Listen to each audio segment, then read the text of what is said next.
Bienvenida. Hoy nos metemos de lleno con Immanuel Kant, un gigante de la Ilustración alemana. ¿Hola? Sí, un pensador fundamental. Tenemos varias fuentes sobre su vida y sobre todo su enorme sistema filosófico. La idea es sacar las claves, ¿no? Lo que le hizo tan influyente. Exacto. Exploraremos su teoría del conocimiento, que fue revolucionaria, su ética, sus ideas políticas sobre la paz y, bueno, también algunos aspectos más complejos de su figura. Es que Kant se hizo las grandes preguntas, ¿verdad? ¿Qué podemos saber realmente? ¿Qué deberíamos hacer? ¿Qué podemos esperar? Esas son, sí, las tres grandes preguntas kantianas. Pues venga, empezamos. Nació en Königsberg, 1724. Y apenas se movió de ahí, cierto, famoso por su rutina. Ciertísimo. Una vida de una regularidad casi legendaria. Lo del paseo diario a la misma hora, Que los vecinos usaban para poner en hora sus relojes. Increíble. una anécdota que ilustra bien su carácter metódico. Pero vayamos al núcleo, a la crítica de la razón pura. A ver, ¿qué buscaba con esa obra tan tensa? Pues buscaba, digamos, superar la vieja pelea entre racionalistas y empiristas. Unos decían que conocemos por la razón, otros por la experiencia. Y Kant dijo, Kant le dio la vuelta. Propuso una revolución copernicana. No es nuestra mente la que se adapta a cómo son las cosas ahí fuera. sino al revés. Exacto. Son los objetos los que se tienen que adaptar a nuestra forma de conocer. Argumentó que el espacio y el tiempo, por ejemplo, no son cosas externas. No. No, son como, bueno, como las estructuras básicas de nuestra sensibilidad, las formas puras de la intuición, las llevamos puestas, por así decir. Organizan todo lo que percibimos. O sea que lo que vemos, lo que tocamos, no es la realidad en sí misma. Justo, solo conocemos los fenómenos, las apariencias, cómo se nos muestran las cosas a través de esas estructuras nuestras. La cosa en sí, el númeno, cómo es la realidad independientemente de nosotros, eso es inaccesible para nuestro conocimiento. Entiendo. Y para explicar esto, introdujo distinciones. Juicios analíticos, sintéticos, conocimiento a priori, a posteriori. ¿Por qué era tan importante para él eso de los juicios sintéticos a priori? Ah, eso es clave. Para Kant, ahí estaba la base del conocimiento universal y necesario, que además amplía lo que sabemos, como las matemáticas. El ejemplo típico es 7 más 5 es igual a 12, o los principios de la física. ¿Vale? Demostrar que estos juicios eran posibles era fundamental para él. Era su manera de, bueno, de salvar la ciencia y la metafísica del escepticismo de Hume. Que dudaba hasta de la causalidad, ¿no? Exacto. Hume decía que era solo una costumbre mental. Kant quería mostrar que la razón sí puede establecer verdades necesarias sobre el mundo. De ahí su famosa frase: Esa de... pensamientos sin contenido son vacíos, intuiciones sin conceptos son ciegas. Necesitamos la experiencia y la estructura que pone la razón, ambas. Clarísimo. Bueno, pasemos a la ética. El famoso imperativo categórico. ¿Qué es eso exactamente? Es el principio central de su moral. Una de sus formulaciones, quizá la más conocida, dice: obras solo según aquella máxima por la cual puedas querer que al mismo tiempo se convierta en ley universal. A ver si lo pillo. Es como preguntarse, ¿y si todo el mundo hiciera esto? Exactamente. Si la respuesta es que el mundo sería un caos o que la acción se contradiría a sí misma, entonces no es moralmente correcta.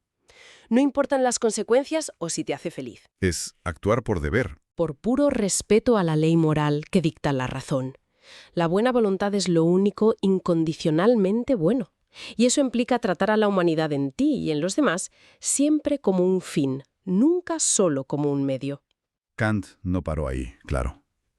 También tocó la estética, la política. Sí, su sistema es increíblemente amplio. En la crítica de la facultad de juzgar habla de lo bello, de lo sublime, diferenciando el juicio estético, que tiene una pretensión de universalidad, aunque sea subjetivo, del conocimiento objetivo.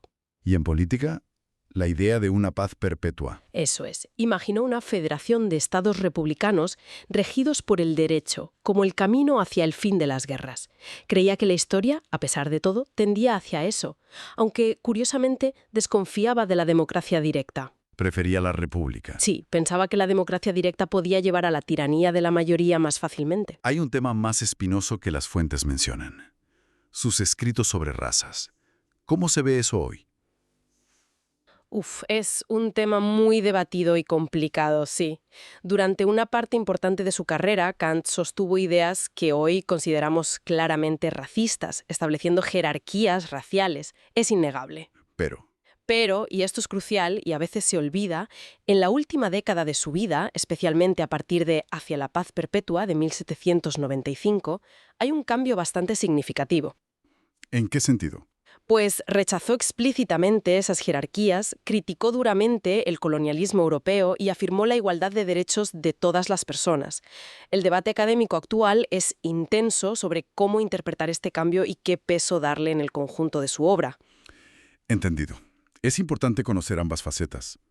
Para ir terminando, ¿cuál dirías que es el legado fundamental de Kant? Lo que perdura. Es difícil precisar, pero hay una cuestión básica para el pensamiento moderno. Él se dio cuenta de que ninguna de las preguntas funcionales que nos hacen esos vídeos necesitan un estudio de la autoconciencia como fundamento. Ese es el tono de sus conceptos.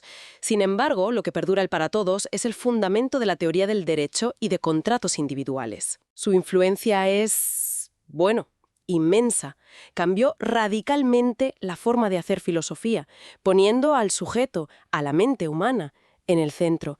Ideas como la autonomía moral, la idea de buscar las condiciones de posibilidad de nuestra experiencia, la distinción fenómeno-númeno, todo eso sigue discutiéndose hoy. Marcó a casi todos los que vinieron después. Desde luego.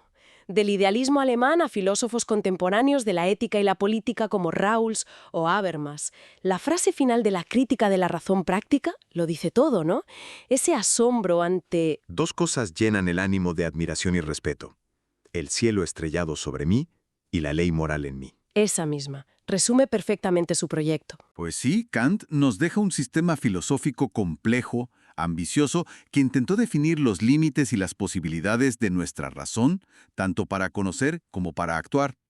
Sus ideas sobre cómo estructuramos la realidad y sobre nuestros deberes siguen siendo muy potentes. Y nos lanza una pregunta, creo yo, muy actual. En este mundo nuestro tan diverso, tan lleno de información, con retos éticos globales, ¿qué vigencia tiene hoy ese intento kantiano de buscar principios universales basados solo en la razón?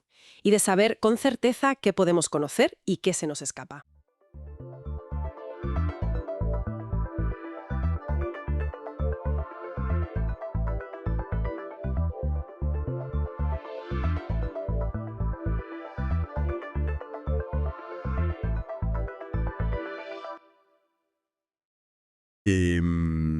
Comenzamos nuestro análisis de hoy. A ver, cuando pensamos en el antiguo Egipto, casi siempre nos vienen a la mente las pirámides, ¿verdad? Claro, es lo típico. Pero durante el apogeo del nuevo reino, los faraones, eligieron un lugar muy diferente para su descanso eterno. Un valle bastante desolado en la orilla oeste de Tebas. Hoy, con la ayuda de un artículo enciclopédico muy completo, vamos a explorar el Valle de los Reyes. ¿Qué es exactamente este sitio? ¿Por qué lo eligieron? ¿Y qué nos dice sobre el poder y las creencias de los faraones? Pues sí, es fascinante. Es una necrópolis real que se usó durante casi 500 años, más o menos desde la dinastía 18 hasta la 20. Medios milenio, casi nada. Exacto. Y ojo, no solo para faraones, también para nobles muy poderosos y sus familias. El valle se divide en dos zonas principales. El Valle Este, que es donde está la gran mayoría de las tumbas que conocemos, Ajá. y luego está el Valle Oeste, que a veces llaman el Valle de los Monos. Es más pequeño.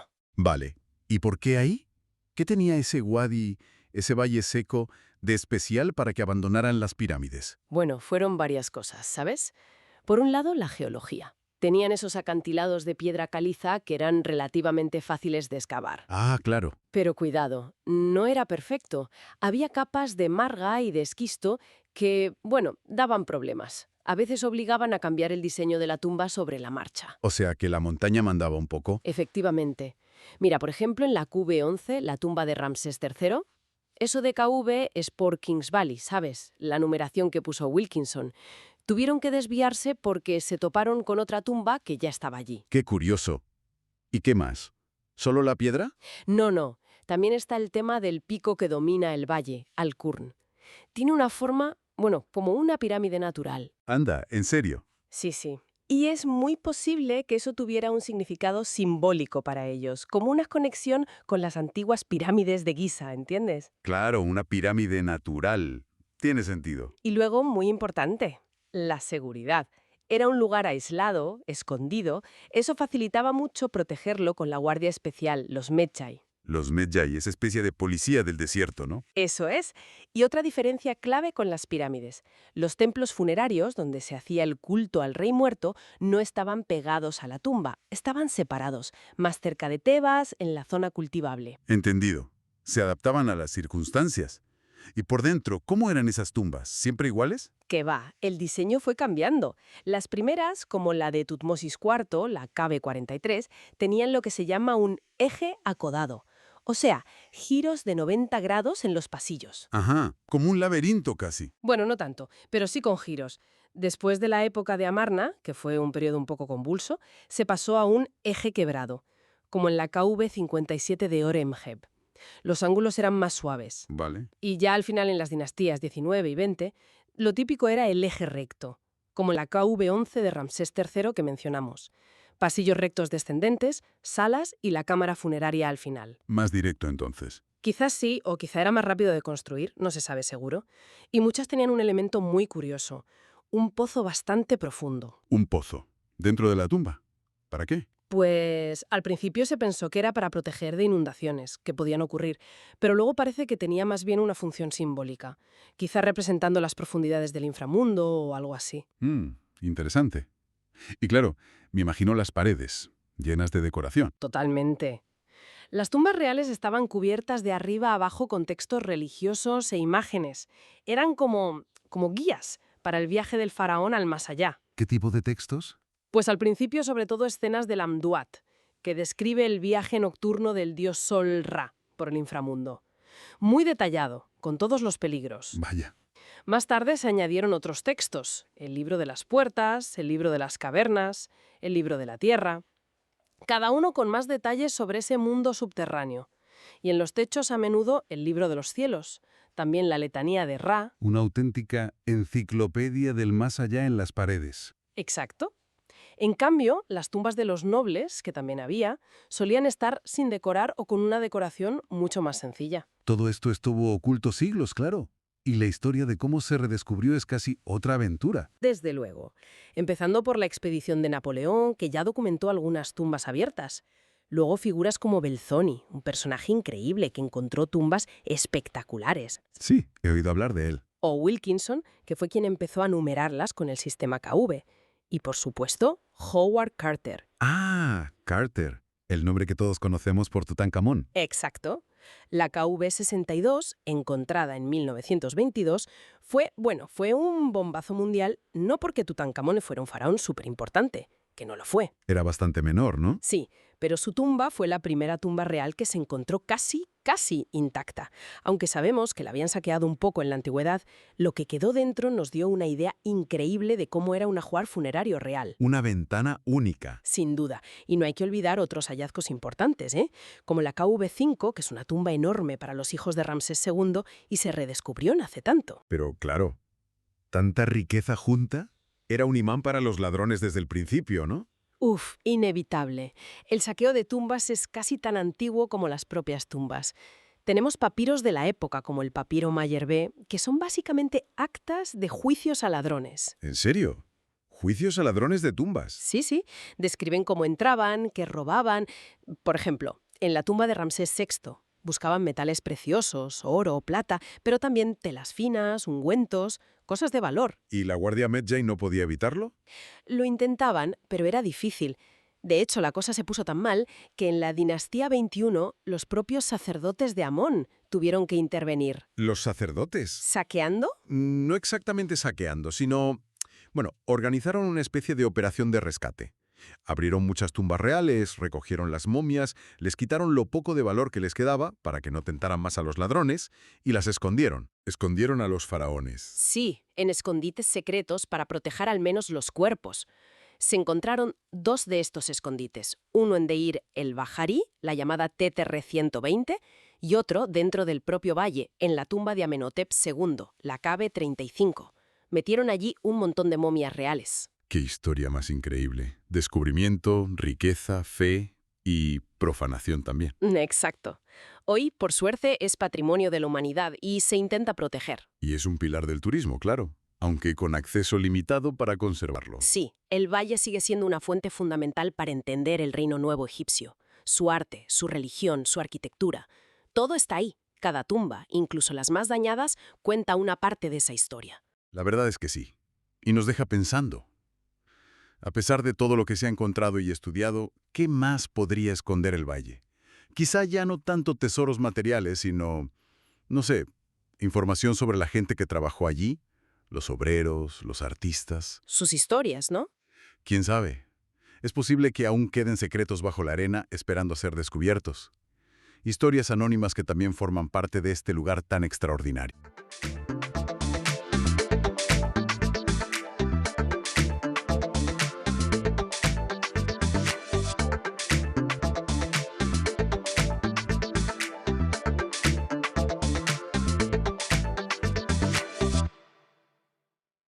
Hoy nos vamos a un lugar realmente singular.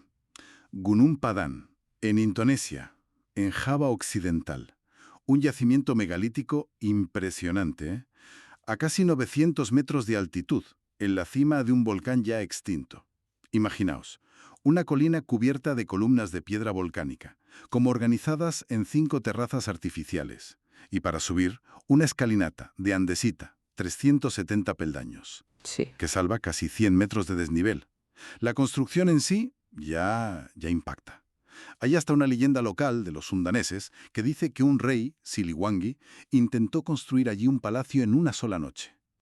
Bueno, nuestra idea hoy es desgranar un poco qué sabemos de este sitio y, sobre todo, la controversia sobre su antigüedad, ¿no? Con la información que tenemos. Exacto. Y para entenderlo, la estructura es clave. Son esas 5 terrazas que mencionabas. La primera, la de abajo, es rectangular. Las otras 4 son trapezoidales. Y van siendo más pequeñas a medida que subes, niveles cada vez más altos. Se crearon, nivelando artificialmente la cima de la colina. No es natural. Y los bordes, los perímetros, son muros de contención hechos con esas columnas poligonales, columnas de piedra volcánica.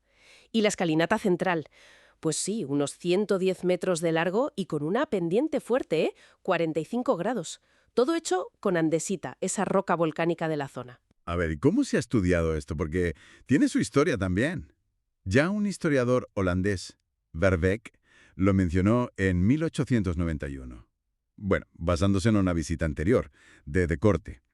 Luego un arqueólogo, Krum, en 1914. Y después, parece que quedó un poco olvidado, ¿no? Hasta que unos agricultores lo redescubrieron en 1979. Sí, eso reactivó el interés. Se declaró patrimonio local en el 98 y, ya más reciente, en 2014, área de sitio nacional. Protegido unas 29 hectáreas. Aunque ese mismo año, 2014, creo que hubo una suspensión de las excavaciones, ¿no? Con críticas por la metodología. Vamos, que siempre ha habido debate. Sí, siempre. Y en cuanto a la edad, que es el meollo, pues la arqueología, digamos, convencional, lo sitúa en fechas relativamente recientes. Por ejemplo, el arqueólogo Lucy Yondri habla de entre los siglos II y V de nuestra era, o sea, prehistoria tardía indonesia. Otro experto, Harry Truman Simanjuntak, lo pone un poco después, entre los siglos VI y VIII DC, ya periodo histórico. Ajá. Y luego están los hallazgos de cerámica. Hay fragmentos que la Oficina de Arqueología ha datado entre el 45 a.C. y el 22 después de Cristo. Estas fechas, bueno, son antiguas, claro, pero encajan más o menos con otros sitios megalíticos de la zona. Pero aquí es donde la cosa se complica. Porque frente a estas fechas, que son de hace 2000 años más o menos, surge una hipótesis, bueno, radicalmente distinta.